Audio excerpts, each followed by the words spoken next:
Yes. So, what we are learning today from what we learned in the last chapter regarding types of cover taxes is the methodology for adjusting the cover tax expense. So, we know that all these items would be coming in as cover taxes, but to make it to adjusted cover taxes, we have to do some adjustments, as in, like, some addition, some subtractions. Just like how we did in net profit, FANIL to globe income, there are a lot of adjustments. Yes or no? There are certain excluded incomes. There are, like, pluses and minuses which we did. You remember 3.2? Same, like, from the current tax expense, there are a lot of pluses, sort of additions and subtractions that we have to do to reach adjusted cover taxes. We will not be discussing everything, but we will be doing the mandatory ones. Okay. Yes or no? Okay. So, one fundamental question to ask you is, why should I adjust current taxes? Why should I adjust current taxes? Why should I adjust current taxes? Hmm?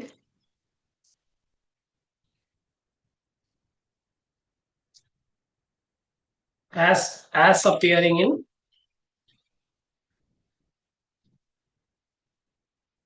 why should there be additions and subtractions on it? What could be the reasons? Just think about it for a moment, and then we will discuss. See, net profit as per financial accounting, yes, there should be pluses or minuses to reach globe income. That you could still comprehend. But why should the current taxes that is mentioned in P&L should have additions and subtractions? What could be the possible reason? What is the rationale, the funda behind it? Anybody?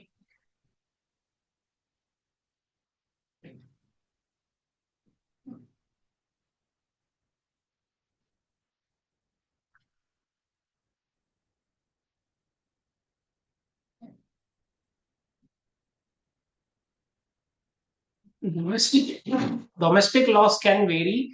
No, because basically we are just doing a domestic tax of that particular jurisdiction. Cover tax, initially we are jurisdiction based, no? So cover taxes we'll take for those jurisdictions only.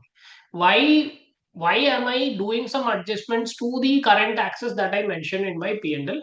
The basic reason that you could, the logical reason is, number one, it is on an accrual basis. Correct. So the current taxes that you put in 31/12/2025, it's paid only on 39/2026. It's an accrued thing, right? So what happens if it is not paid? Should you take it or not?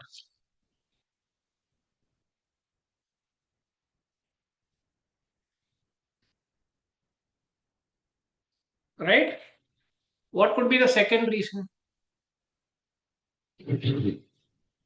As Ashik was mentioned, there would be provisions. This is not something that I would be paying, but rather this would be what I am intending to pay. Right? It would only be a provision for tax rather than the actual amount of tax. Okay, it's a provision for tax rather than the actual amount of. Yes or no? So can I consider that as current taxes? No, I should only consider what I'm actually paying. Yes or no? I'm not getting any responses today. Okay, what could be the third reason?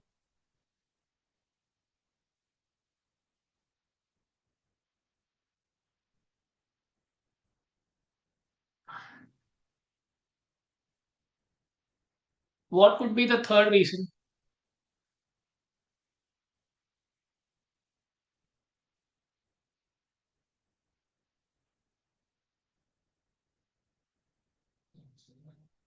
Just think about it for once so that you can appreciate the additions and subtractions.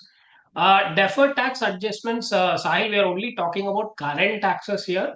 Deferred tax, we will talk tomorrow. That is an entire, Pandora box that has to be opened tomorrow. So we are only talking about the current tax part, not the deferred tax part. Both combined would make the tax expense. We will, but see, deferred taxes are also included as covered taxes. We'll talk about all those adjustments tomorrow. Another reason I could give is, let's say that, okay, I got one more response. Additional TP adjustments. Okay, let's not bring any TP here. It's fine. I mean, TP is what is used to calculate corporate income tax. So it is not a separate adjustment altogether. It is a part and parcel of CIT only. But my point is like, another important reason why I should adjust is because let's say that there are a lot of excluded income for Globe, like dividend income is an excluded income, international shipping is an excluded income. Now, these are all excluded income for UAE corporate tax also. But if you take another jurisdiction like India, if you receive dividend, if you receive international shipping, those would be taxed. So if you see for the globe income, the denominator, we would be removing all these income. But the corresponding tax, should I include in cover taxes? Yes or no? Are you understanding what I'm saying? For calculating globe income, we would be removing all those income, excluded income. But some jurisdictions would have taxes on it. So is it proper to include those taxes as cover taxes? Absolutely. So taxes on excluded income as per globe should be removed, right? To bring parity. Yes or no? So there are a lot of instances why there could be adjustments, but these are just few. Okay, there are a lot. So now we will go into the actual additions and subtractions to understand what is the differences. Let's go. Before that, I received a comment. Okay, fine. So let's now now if this is just to kind of understand. Now let's appreciate what is actually happening. So, financial accounting captures tax expense using principles designed for investor reporting. Correct. So, basically, the FS is only for investor reporting, emphasizing prudence, matching, and fair representation. The GLOBE framework has different objectives. It is to determine whether a jurisdiction means 15% minimum. So, the objectives are both are different. So, these objectives do not always align. The accounting standard may record taxes in equity rather than profit and loss. They may include uncertain tax positions, that is called provisions. They may exclude taxes that have been paid but relate to previous prior period. So there are a lot of reasons why we need to do adjustments. Okay, so to go from current taxes to adjusted covered taxes, there is a big addition and subtraction that has to be done. Is that clear? The introduction. Let's understand what are the adjustments then. Yes. Okay. So, how should you perceive these adjustments? So, if you can remember the section numbers, that's great. So, 4.1.1 established that adjusted cover taxes begin with current tax expense. Okay. 4.1.1 says it begins with current tax expense from financial accounts, and 4.1.2 and 4.1.3 prescribe specific additions and subtractions. So, let's see 4.1.2 and 4.1.3 in detail.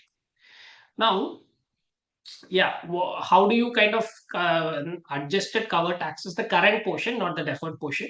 How do you do current tax expense plus additions as per 4.1.2 minus subtractions as per 4.1.3? Okay, this is the basic framework for the working paper for preparing the adjusted current taxes.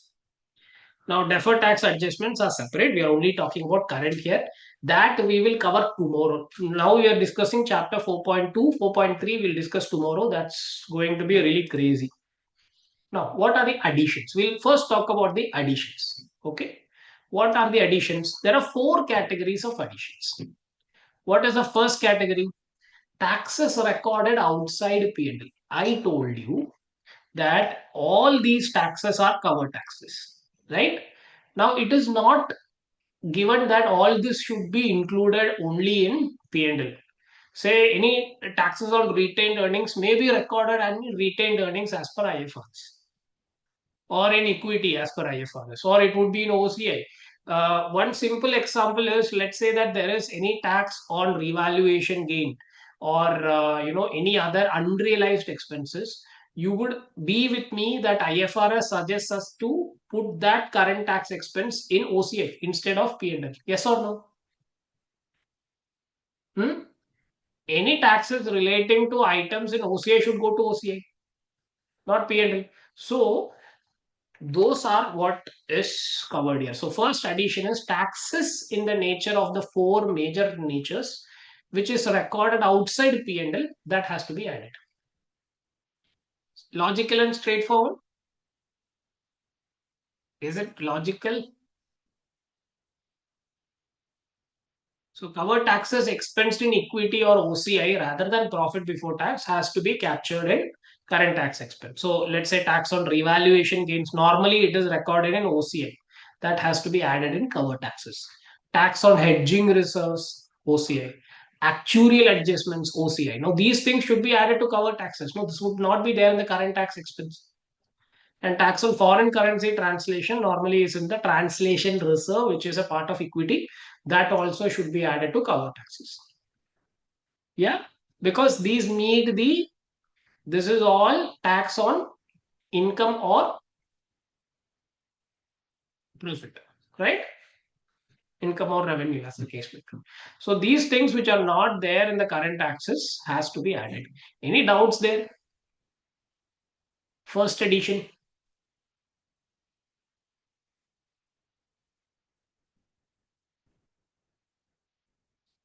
Any doubts?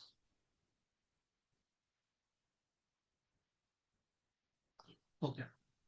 So now we'll go to addition number two. That is pretty straightforward. Anything that is there, which is in the nature of the four major natures we mentioned, but it is not there in P&L. You have to now add it. Now, second addition is globe loss DTA usage. Now let's understand what this is. Okay. Now, whenever you have a deferred tax asset, what does it mean?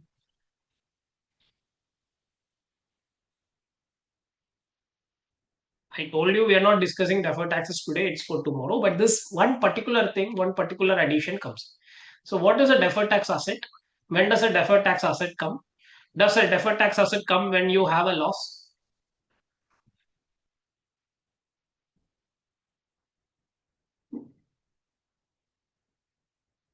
Okay. So, let's say that you have deferred tax assets. Okay.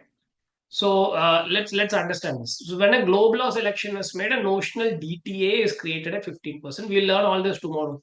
When this globe loss DTA is utilized in subsequent years, the utilization amount is added to cover tax. Now, what does it mean? What basically does it mean is, now you will appreciate this with the help of an example. Okay. So let's say that in year one, the globe loss is 10 million. Loss. Okay. It is 10 million. Now, doesn't it create a DTA? Doesn't it create a DTA if I have loss? So how much would be my DTA? 10 million, which is my loss, into 15%. So I have a carry forward loss of 1.5 million. Yes. Now, in the next year, let's say that I have an income of 8 million. Last year I had a loss. This year I have an income of 8 million. So what would be the tax that I would have to pay? It would be 8 million into 15%, which is 1.2 million. Correct. But would I actually pay this tax? Would I pay this tax? No, because this carry forward loss, I will use it to set off against the current year profit. Yes or no? Correct. So in such a scenario, do you think that this 1.2 million will come in cover tax? Oh, sorry, it will come in current taxes in P&L? It will not come because I am not paying, because I had a carry forward loss which was used to set off. So in such an scenario, your numerator will go down, provided you have 8 million of income, but top line is only zero. That is not right, no? So the adjustment is add 1.2 million to year two cover tax. Even though this 1.2 million is not there in your current tax expense, it is actually payable by you. You are not paying it because you have carry forward losses. So this 1.2 you add it to your cover two taxes. Is this clear, this example? Globe loss DTA usage? Is it logical?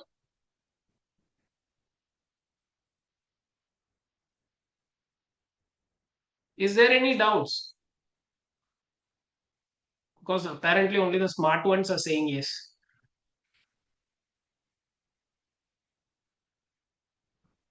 Okay, now everybody is smart. Okay. So basically, like, if I do, this would not be there in the current tax expense. So so that, my losses are not distorted, I'm adding this. It's a perfectly logical thing. So this is what is globe loss DTA usage. Okay.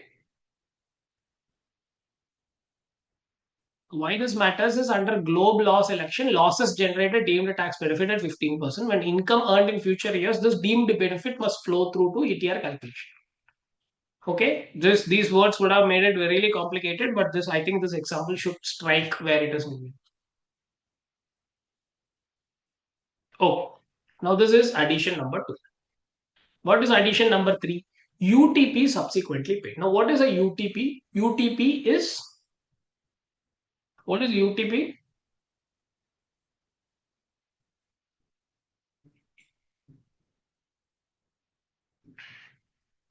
UTP is a British term. So it says uncertain tax positions. Okay. So we'll be making some positions. Okay. We'll be basically positions meaning provisions which we would be putting. This may be uncertain, but still we will be keeping it as a provision. When does a provision become an uncertain tax position? When the probability of it actually happening is less than 50%.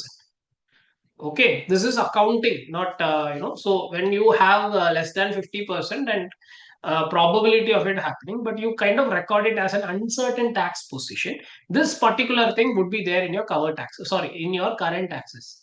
Yes or no? Provision for tax, but let's say it is for something. So let's say that for the current thing you are making. So you assume that no, I the current work which we are doing in terms of real estate.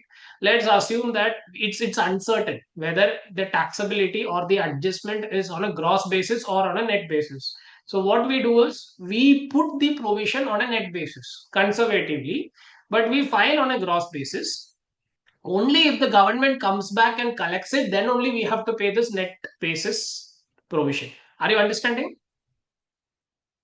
So it's an uncertain tax bill. Whether the government will come back and claim it, we don't know. Okay, the chances of government coming back and claiming that is less than 50%. That is an uncertain tax position. Now, if there is an uncertain tax position, then you have to first remove it from your current taxes. But if that uncertain tax position, which was previously excluded, is now actually paid, then you have to add it. So, what I mean to say is, year one, let's say that UTP accrued. Okay, this year we are filing the returns of that real estate company. And what is happening? We are now putting the provision on a net basis. We are saying that no tax the adjustment will come on a net basis, not on a gross basis. Okay, so we are putting that position tomorrow if the and we file on a gross basis because we don't have any choice. But tomorrow the government comes and says no, what you it's not gross basis, it's net basis. We already have a provision by which we can pay this. So first thing is year one, if uncertain tax position excluded from the covered taxes, but if that uncertain tax position is resolved and tax is paid, then add it to the covered taxes on the year of payment. Okay, yes or no? So the thing is, in case if it is paid later, like you would definitely have interest and penalties associated with uncertain tax positions. Those do not add. Only the tax principal amount should be added. You want an example? Let's see. So let's say that in 2024, JJ Ireland accrues 800,000 pounds as a UTP provision. Now, since it is a UTP provision, less than 50% of chance that JJ has to pay this 800,000, then we exclude it from cover taxes. And later on in 2026, they come back and say that no, 650,000 has to be paid. Then add 650,000 to the cover taxes. 150,000 goes as income, not related to cover taxes. Okay. So you would only, if there is the tax position that you put or tax provision, it is actually In taxes, it is called tax position, but in accounting, it's called tax provision. So if it is a UTP, then you have to exclude it from the cover taxes and include it only if it is paid. Is it clear? Okay. So whenever if it is paid, then you have to put it as a cover tax. I think I have a question. Okay, it's all clear. Fantastic. Now, the fourth one, QRTC recorded as a tax reduction. Now, I told you what is QRTC, qualified refundable tax credits. What does it mean? Let's say that I'm investing on R&D or something. So government will give me tax credits in 3 years or within 4 years, sometime else. So I record it as a negative figure in my current taxes. Yes or no? Yes. What should I do with that? Should I make it remain as in my is a negative figure in my current taxes?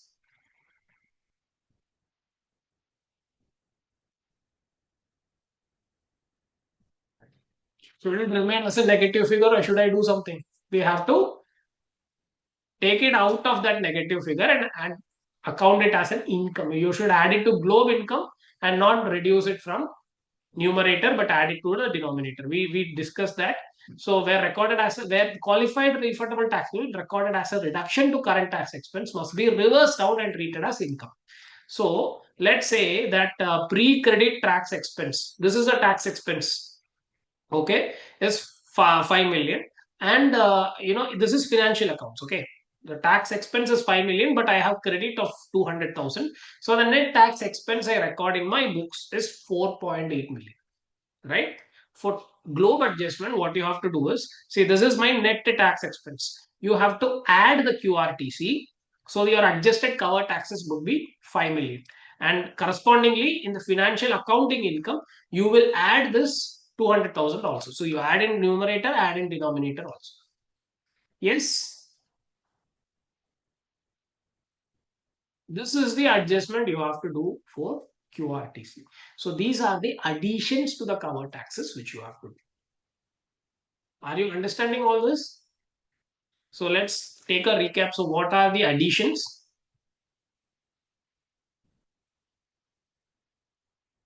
What are the additions?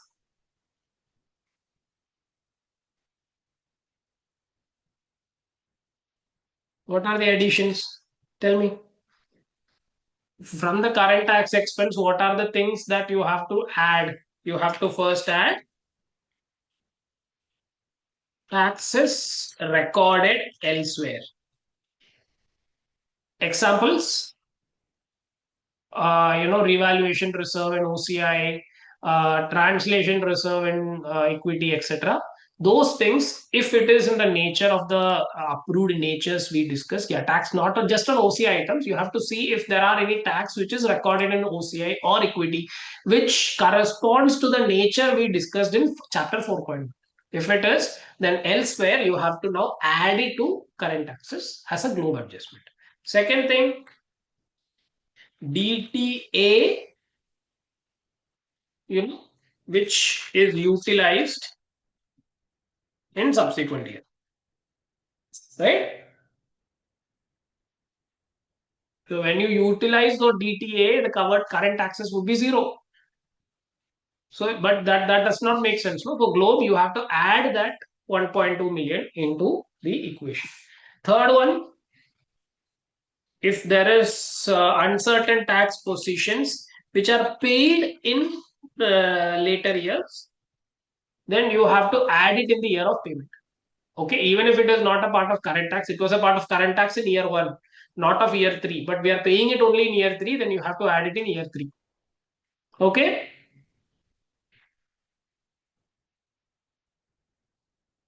yes or no? See, if you don't understand, just let me know because things are going to get complicated from now on. Okay, fantastic. And what is the last addition? Last addition, QRTCs. Okay, QRTCs would be a negative figure,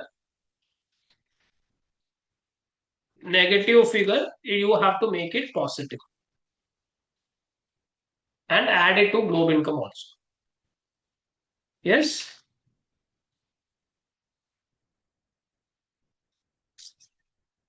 Are you clear about the additions?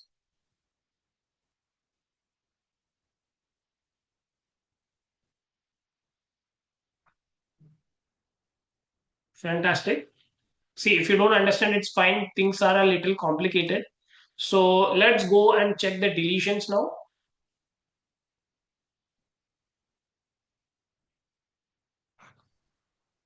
Okay. Let's look at the subtractions that could come.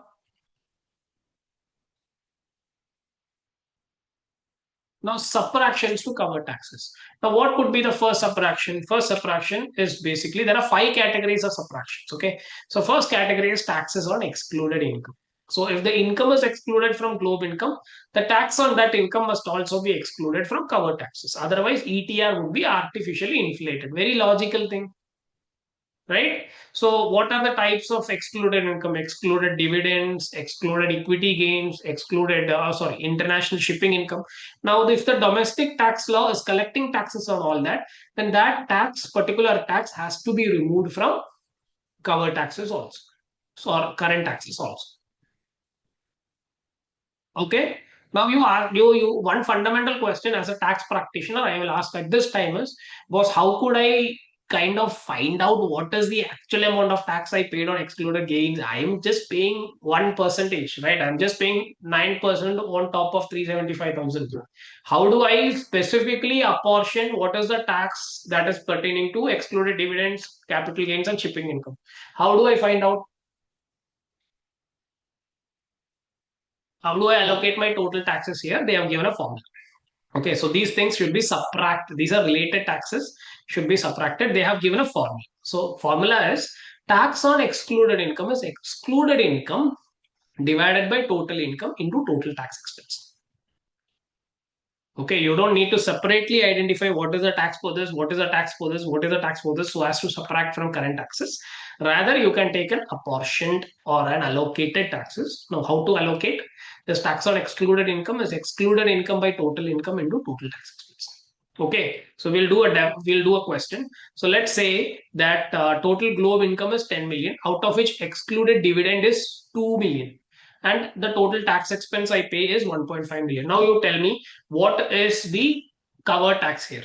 Provided there are no other adjustment, what is my cover taxes? You calculate and tell me. Let's see who's the fastest finger first.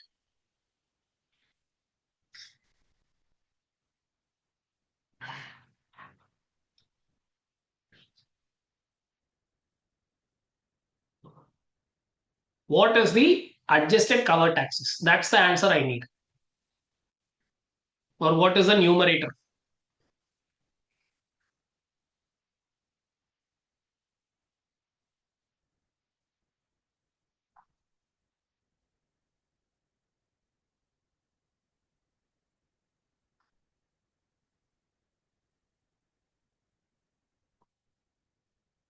Yes. What is the adjusted cover taxes provided?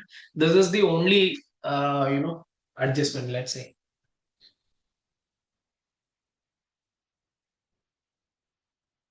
Yes, Ashik is right. It is 1.2 million. Melvin is also right. It's 1.2 million. Anybody has any doubts how you got 1.2 million? Any doubts how do you got 1.2 million?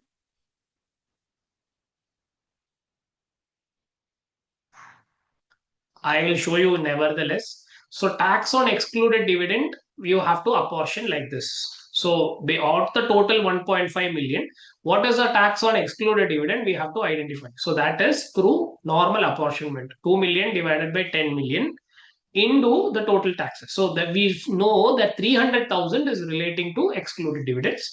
So adjusted cover taxes would be 1.5 million minus taxes on excluded income. So it is 1.2 million.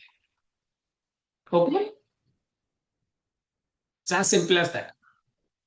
Good job, guys. Ashik and Melvin. So this is the first adjustment, tax on excluded income. Now, what is second subtraction? Second subtraction is non-QRTC recorded as income. Now, you have to understand that the credits, no, it's of two types. One is QRTC, another is non-QRTC. When does a credit become a non-QRTC? When they don't satisfy the conditions for QRTC, which is it should be refunded in 4 years, and then it should come back in cash. It's not just a tax adjustment. It should actually come back to you as credit in cash. Okay, so those conditions, if you satisfy, it is a QRTC, else it is a non-QRTC. Non-QRTC, what did I tell you? You leave it as it is. If it is a subtraction, if it is accounted as a subtraction from it's or a negative figure from current taxes, then leave it as it is. If it is a QRTC, you have to make it an income. Non-QRTC, leave it as it is, right? Now, if it is a non-QRTC which is recorded as income, then you have to bring it as a subtraction from current taxes. That's what you are trying to say. So, in order to kind of bridge all the back and forth, I made this table. So if it's a QRTC and in the accounting it is recorded as a tax reduction, then you have to add it to cover taxes and also add it to globe income. Okay, if it is a QRTC, if it is recorded as income instead of a deduction or a negative figure from current taxes, then no adjustment needed. That's correct treatment in accounting. Or not correct treatment as in you don't need any globe adjustment.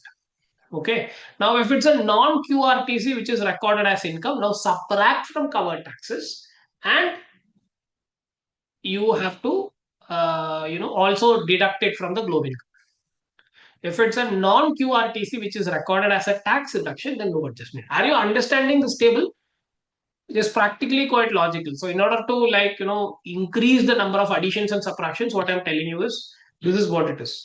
In case of QRTC and non-QRTC, you have to see what should be done logically, which will suit in this table. Is this clear? You need more explanation here. It's all one-on-one plain logic. Is it clear or is it not? Okay. Fantastic. So whenever there is a non-QRTC which is recorded as income, you have to subtract it from the cover taxes. Same wise, if there is a QRTC which is recorded as a tax deduction, you have to add it to cover taxes. Are you understanding the logic? Perfect. Any other two, no adjustment needed. Okay. Now, that is subtraction number 2. What is subtraction number 1? Taxes on excluded income. Number 2 is if non-QRTC is recorded as income, then you have to subtract it from current taxes. Now, subtraction 3. Refund of non-QRTC not treated as adjustment to current tax expense. Don't go by the name. It is quite simple. So, I told you that if it is a non-QRTC, right, you have to, if it is a non-QRTC, oh, my internet connection is unstable. Am I audible now? Okay. So refund of non-QRTC not treated as adjustment to current. What is non-QRTC? How should non-QRTC be recorded? Tell me. Tell me in the chat how non-QRTC should be adjusted in Globe.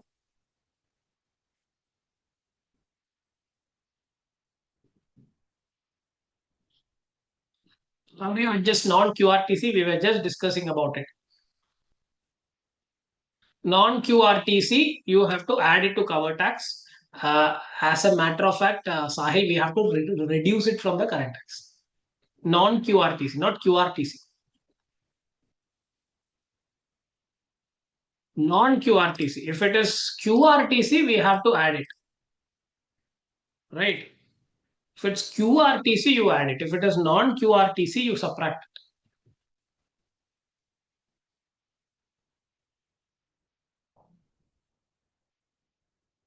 Okay? So, non-QRTC, what do? You subtract it from the current tax expense. Yes, you understood the logic of why we are doing that? Perfect. Now, let's assume that at the time when QRTC was recorded, this was before the Globe era. Okay? So, and it was treated as a income. So, once you receive the money, there is no adjustment that happened at all. So, now what they are saying is covered taxes or credit to a constituent entity are not treated as a reduction to current tax expense. For example, refund credited to other income other than rather than tax line. A globe subtraction is required because the starting point does not reflect the reduction.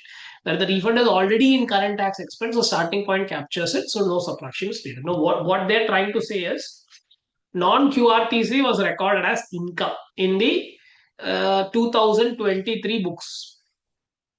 Okay, I will explain that. So what happens is in 2023 is when I recorded this non-QRTC. Now, how did I record this non-QRTC? As an income, not as a reduction from tax expense. Okay. Now, at that time, was there any globe adjustment? At that time, was there any pillar 2 or globe? No. Okay. Now, in 2020, fast forward to let's say 2026. In 2026, this income is received. So, does it come in P&L? Does it come in P&L? No, it does not come in P&L at all. It goes to bank to receivable. Correct? I'll put the entries also. Here in 2023, this is a non-QRTC. Okay, this is a non-QRTC. And non-QRTC, I told you, should be subtracted from taxes. Now, in 2023, I recorded it as income. So the entry that I give us non-QRTC receivable to income. Okay. Okay. Now, when I received it in 2026, what entry would I put? I would put bank to, correct? Now, so would this come in P&L? No, it will not come in P&L, but we had not kind of subtracted it then. So this time when it comes, when we did not subtract it in 2023, we received it now, then now you need to sum.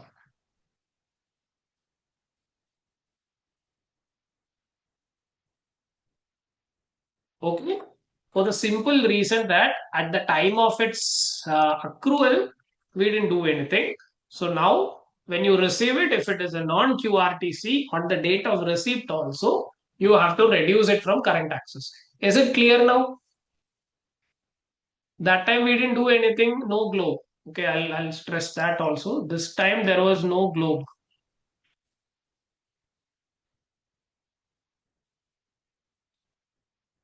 Okay, but now there is globe applied.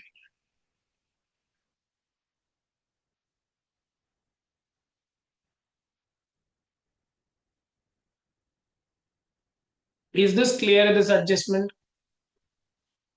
Okay, so covered taxes credited to a constituent entity are not treated as a reduction to current tax expense. For example, refund credited. So they are saying that time they didn't do it. Now a globe subtraction is required before the starting point does not reflect this reduction. Starting point does not reflect this reduction. So now we are subtracting. Okay, when a refund is already in current tax expense, the starting point captures it. So it was not in current tax. So it is. But let's say that even if this is the case, but they have in 23 they have recorded it as a reduction from taxes, then no need of an adjustment now. Okay, so that's what they are trying to say. Let's do an example. An entity received refund of previously claimed investment tax credit, which is a non-QRTC. The refund is credited to other income rather than reducing the current tax expense. Subtract this amount from the current tax expense. Okay, that's basically what we did because it was credited to other income rather than reducing the current tax expense. Is that clear? Yes or no? This one? Don't worry, we'll summarize. It's all going to click, so don't worry. Okay. Now, Subtraction 4 is uncertain tax position. So if you have any uncertain tax position at the time of accrual, you should subtract it. But subsequently, if this untaxed uncertain tax position is paid, you will add it, right? As per 4.1.2. But in case that you are now accruing this uncertain tax position, then you have to subtract. Tax expense relating to UTPs is excluded from covered taxes because payment is not sufficiently certain. Accrual, subtract it. At the time of payment, add it. Okay. So a UTP exists when the entity takes a filing position, but not more likely than not. It basically means less than 50% of the probability of being upheld. Okay. But the book definition says like this. When the entity takes a filing position, that is not more likely than not to be sustained. I mean, basically means 50% probability. Okay. So what is the impact? So let's say that your current tax expense is 8 million, and this includes a UTP provision of 500,000. So the covered taxes would only be 7.5 million. Okay, you have to reduce it from the current tax expense. Yes or no? Okay. Subsequent treatment where the UTP is resolved and taxes paid, add it to covered taxes on that year. Clear? Now, fifth subtraction is tax not expected to be paid in 3 years. Now, we kept a provision. It is not an uncertain tax position. 100% we have to pay. Okay, so we kept a provision, an accrual entry. We would definitely include it, but if it is not paid within 3 years, then we have to subtract it at the after 3 years. Okay, so current tax expense that is not expected to be paid within 3 years of the fiscal year and is excluded from covered taxes. Globe requires a degree of certainty that taxes will actually be paid. If the payment is delayed beyond 3 years, it should not count until paid. So when this applies, like contested tax assessments, tax payment deferrals granted by authorities, or installment arrangements extending beyond 3 years, then you have to remove it as a cover tax. Okay. So for example, in 2024, current tax expense is 6 million, and there is this taxes under appeal. Okay, so payment is suspended, out of which 1.2 million the payment is suspended. Okay, if the resolution is expected beyond 2027, then cover taxes for 24 is only going to be 4.8 million. That is 6 million minus. So if it is expected beyond 27, 27 is when I will get a verdict as to how much to pay or not. Then you can only take 4.8 million as the adjusted cover taxes. Are you getting it? Subtractions. Is it difficult? It's pretty logical. It's not difficult if you really understand the logic behind it. Is it okay? Yeah. So what are the subtractions? I told you there are 5 subtractions. Additions is fine. Now let's look at subtractions. So what are the subtractions?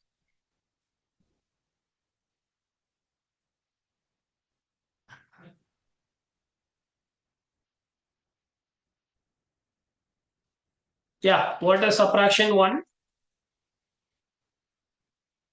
Tax on excluded income. Yes or no? How do you apportion the excluded tax on excluded income? You take an average. Correct? What is the second kind of thing that you have to subtract from your accounting current taxes? You have to see if any non-QRTC is accounted as income. If it is accounted as income, then you have to subtract it. If it is accounted as a negative figure in your current tax, then leave it as is. Okay. Now, third one is if a non-QRTC is received, right, but originally accounted as income.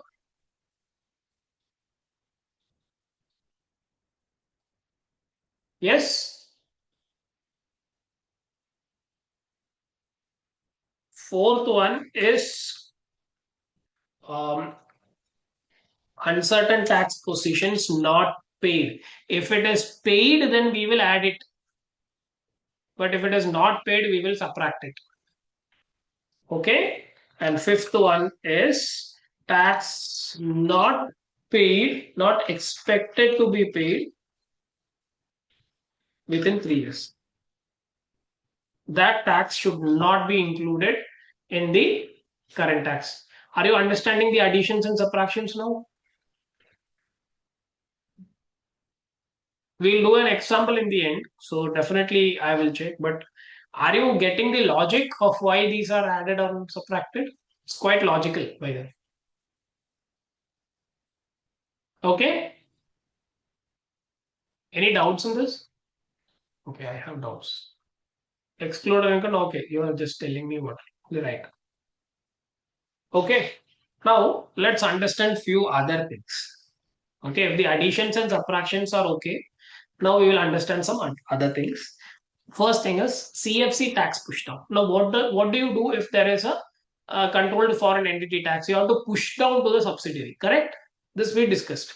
So, when a parent entity pays CFC tax on undistributed income of a foreign subsidiary, that tax must be pushed down. So, that tax would be there in your current tax, right? In the parent's current tax, that has to be pushed down to subsidiary. Why is push down necessary? We discussed last class. Without push down, parent's ETR is inflated and subsidiary ETR is deflated. Yes, this we discussed last class. You remember? Because of push down, we kind of like we can bring symmetry there. Now, so you have to push it down. So if there is a CFC related tax in your current tax, you have to push down. It is basically a subtraction. It's not a subtraction, rather, it's a push down. Okay, so it's a reallocation.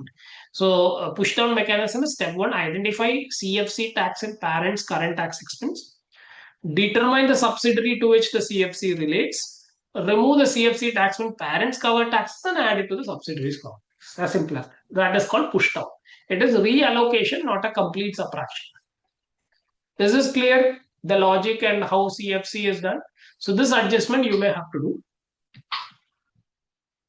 Okay, now, but there is a catch. Okay, there is one thing which we didn't discuss last time, and the catch is 4.3.2C says if the CFC is relating to direct income or your licensed activity income, then you can push down 100%.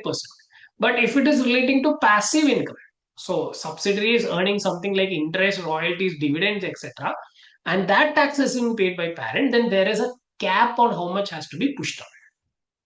Okay, so if the CFC is relating to passive income, then there is a push down cap that is kept. Now, what is this cap?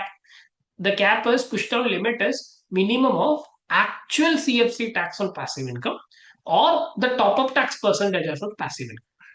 Okay, don't worry, I'll explain how it is done.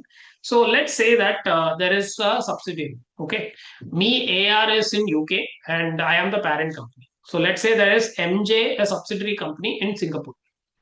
Okay. Now, passive income that is taxed under passive income means secondary income, interest, dividends, etc. that MJ earns is 2 million. And MJ's ETR before push down is 8%. And the CFC tax I paid, AR paid on passive income of MJ is 500,000. So out of this 2 million, I paid 500,000 in UK. Now I have to push this down, right?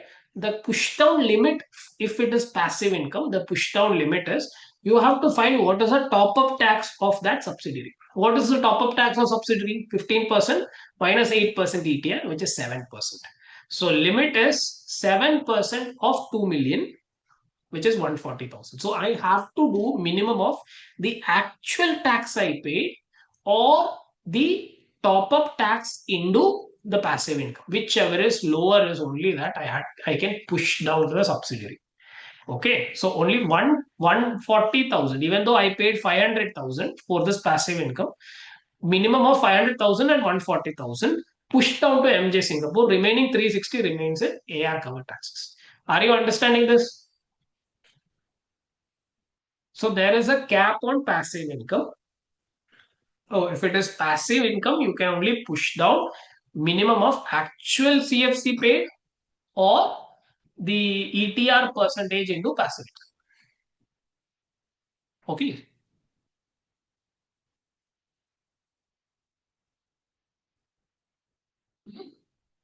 This is only passive income, huh? Right. Now, this is okay. This is kind of like, blended CFC regime. What it means is, in this CFC thing, no, I can identify how much is the tax I paid for each subsidiary. Correct. Here in this example, you say UK CFC tax on passive income. The parent pays CFC in UK of 500,000. It's relating to each subsidiary. But there are certain blended CFC regimes like guilty. So it is global. I think it's intangible asset related income, intangible income or losses or something like, it's a US thing, GILTI. Now, what happens is there is a guidance. It is on a blended basis. That is, it takes the whole subsidiaries together and then assumes whatever is the taxes. It's not subsidiary per subsidiary. I don't have a tax allocation on GT. Now, in case of a blended CFC regime, what should you do? You have to find an allocation key. So, what they don't worry about this. This is not in the law. It is an administrative guidance. In case if they ask, so in a blended system, what happens is you don't have this tax per subsidiary. It would only be on a blended basis. So, US guilty regime presents a unique challenge because it applies on a blended basis across all CFCs, not on a entity by entity basis. So, what is the amount to be pushed down? It's very difficult to determine, right? Because I don't know what amount to push down to which subsidiary. So they have, guilty calculate tax on aggregate CFC income, making entity level allocations difficult. So they have brought a temporary allocation rule. Okay, so for blended CFC regimes, determine each CFC's blended CFC allocation key. How do you do that? What is the attributable income?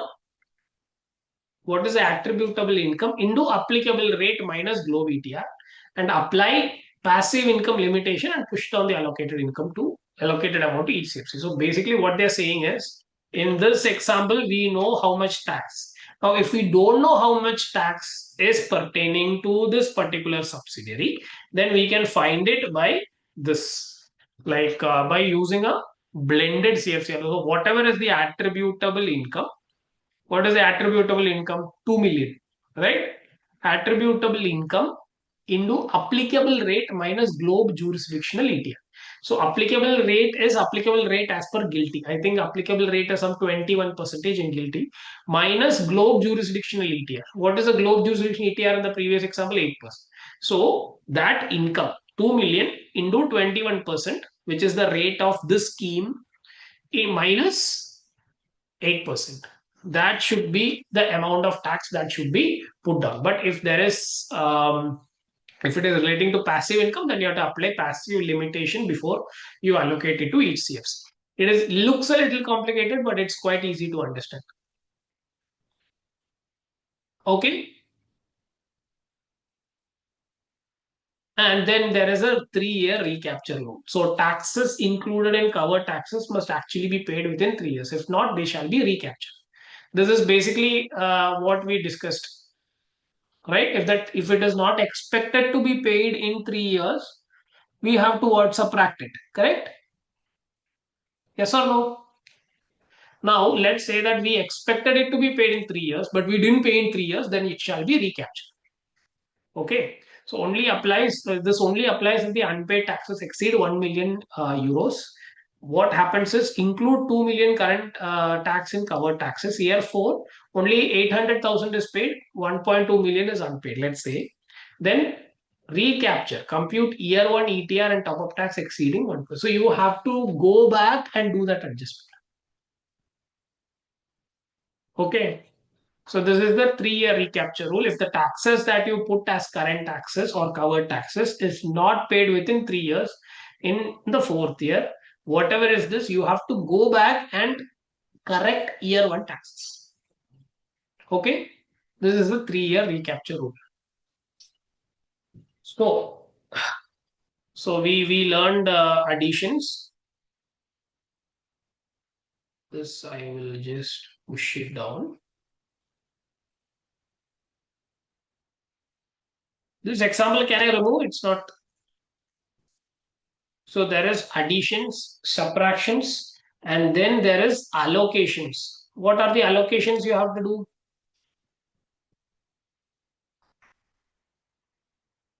What are the allocations you have to do? First allocation is CFC should be pushed down to parent. Sorry, pushed down to subsidiary. Correct? This is first reallocation. Second reallocation is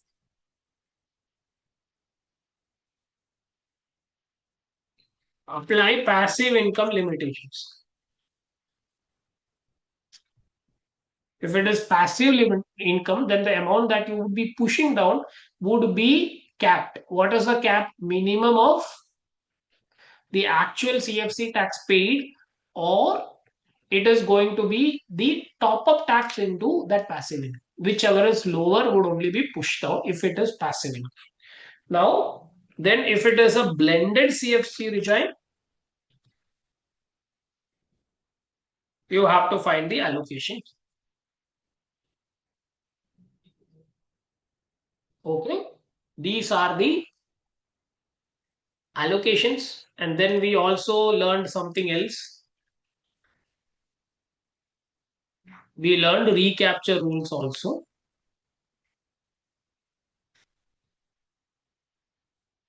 What is recapture rule? You have to monitor the recapture. Uh, Track current tax payments by fiscal year end,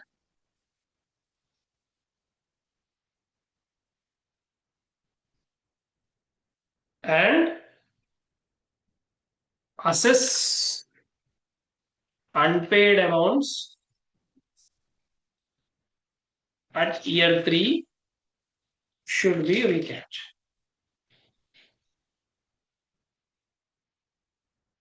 This is basically the summary of this chapter, guys. Is it okay? This chapter was quite a little hard for me. I had to do a lot of research, but is it fine?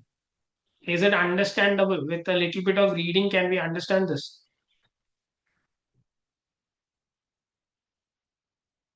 Yes. Okay. So whenever you get covered taxes, the additions and subtractions include. There are additions, there are subtractions, there are allocations, as well as there are recapture rules. You have to be very clear about this. It's pretty easy if you understand the logic. Otherwise, you will struggle. Okay.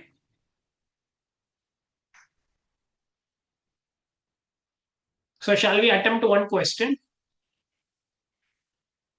Yes. This I will not be doing. You guys will only be doing. And this is the level of questions which comes in exam. So don't worry about it. If you can solve this, then you're exam ready. So there is this company JJ Germany GmbH. Okay, it's a subsidiary of AR, and it has given this its details of financial year 2025. Okay, we have to prepare the adjusted cover tax working paper. So can you tell me what is the amount of adjusted cover taxes?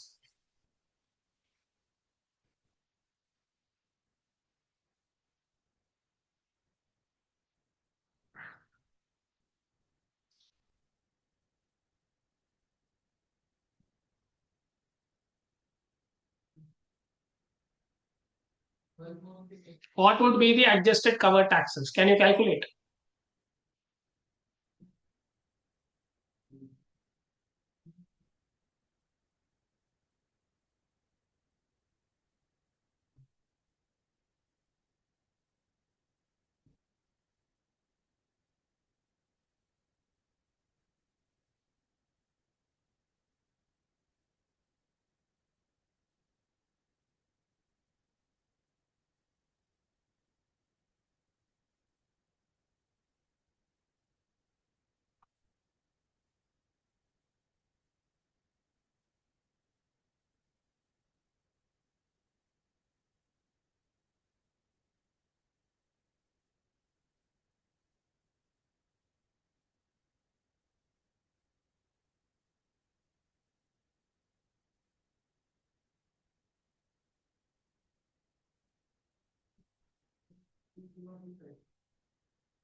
Yes.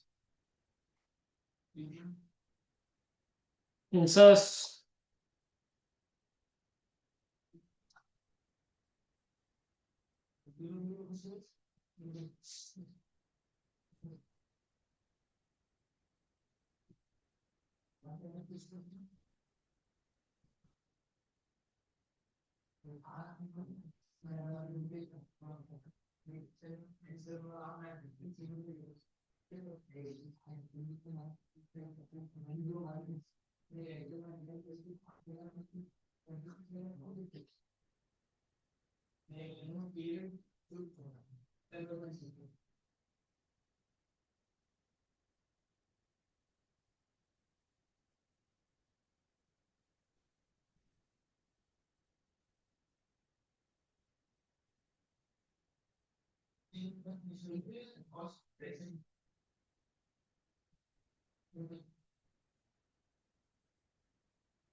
I don't know why it is taking so much time. It's pretty easy.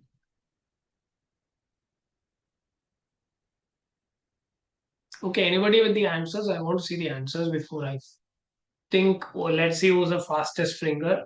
So Sahil says it's 11,575,000. Okay. I don't know the answer, guys. So we'll be doing it together. But tell me, Justo says 11,185,000. Okay. Very, very different answers. I like that.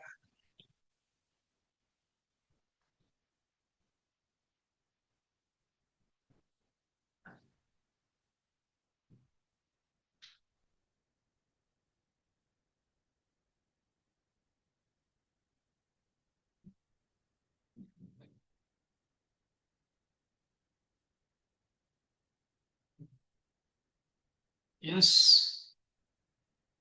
Others, Melvin sir.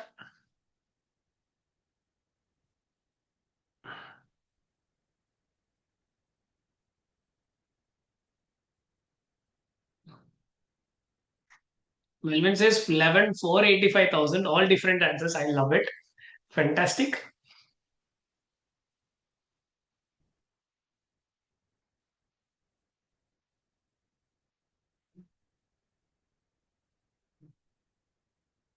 Ashik says 11,375,000. Is it matching? No, it is not matching with everybody. So I got four unique answers. Let's do that. Let's do. Okay. So let's do. So let's try to see which one is correct answer. So I'll just do the workings here since it's a simple calculation. Yeah. So what is the first step? 4.1.1. It's the current tax expense, right? This includes everything, correct? So let's see if it works. So I can't put euros here, guys. So I'm just gonna put it as dollar. Okay. So what is the current tax expense? 11,200,000. Correct. This is the starting point. Yes. Okay. Now tax and OCI relating to actuarial pension. What is this? Is the tax relating to actuarial pension and tax on income and profit? It is. Okay. So this is your income. Sorry, this is taxes on your income only. So what would I do? I would add. Absolutely, I'll add because it's not there in P&L. It's in OCI. They have given that it's in OCI. So it will. I will add. So here I will add actuarial pension accounted elsewhere. So what is actuarial pension is how much? 45,000.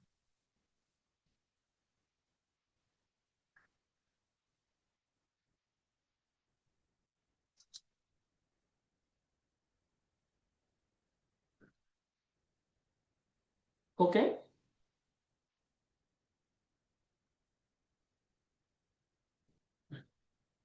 Now what is the next item? R&D credit. It's a QRTC. And this QRTC is recorded as a tax deduction. So while calculating this 11,200, this is a tax deduction and it is a QRTC. What should I do? This is recorded as a tax deduction. So after this deduction is how this 11,200 current tax expense came. So what should I do? I should now treat it as an income, right? For that, I have to reverse this negative here. So I am adding 180,000 and QRTC, which is like, which is given as negative. So how much is the QRTC? 180,000.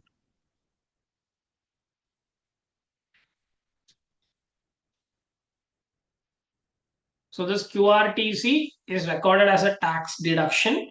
So if it is non-QRTC, I have not done anything. But since it's a QRTC, it should be recorded as income. So I'm adding this 180,000 from 11,200. Tax on excluded dividend, they say, is nil. So should we do anything? No. Transfer pricing reserve provision. What is this?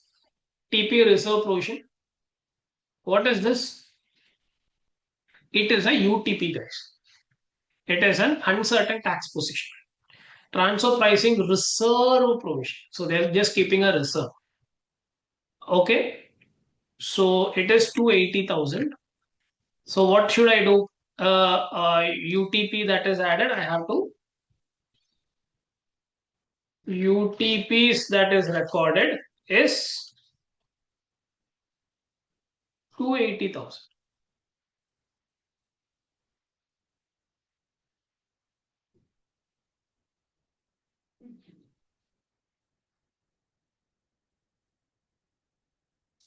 So I have to subtract. And the last is prior year UTP settled. So we are doing 2025. So prior year's UTP, which we reversed, is now settled. So 150,000 I will add.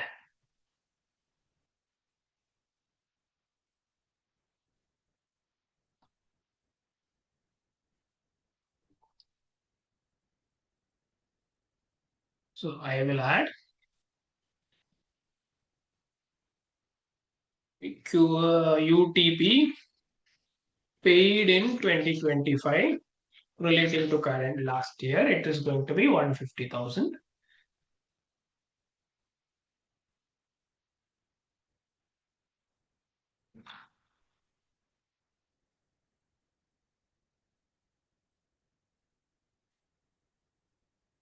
So what is going to be the total?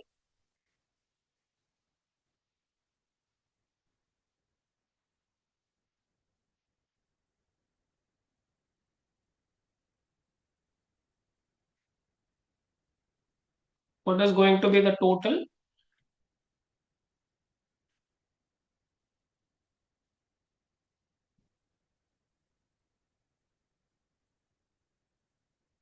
So adjusted cover taxes is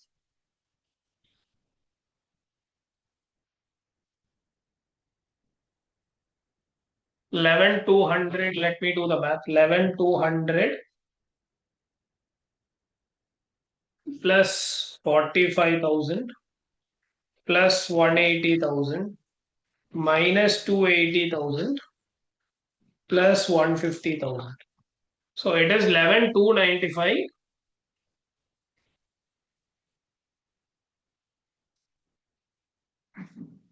Now let me see your answers. Okay, Sahil said 11,575,000. No. 11,185,000. Just no. 11,485,000. No. 11,375,000. I am so happy that you guys made so much of progress. Like, it's very different answers. But I would be very happy to see how what assumption did we take wrong so that we can correct it. Okay, but this is clear. This calculation is clear. Okay, so that is regarding chapter 2. It's all these. Okay, so this is current taxes. Okay, this finishes current taxes adjustments. So we took 2 chapters to learn current taxes. One is what kind of taxes to be included. Second is what are the inclusion and exclusions you should do, right? Inclusions, exclusions, allocations, as well as recapture that we have to do on current taxes. Tomorrow we are going to learn deferred taxes. Okay, so if you can look at IAS 12, just as a brief, like, understand, you guys do tax notes on a regular basis, so you'll know. But if you can understand deferred tax calculation, that would be a bonus, because we don't need to get confused on deferred tax calculation tomorrow. So that is all about it. So we'll see tomorrow. Okay. Any doubts in this that you want to take up? This will be the type of questions which will come in exam.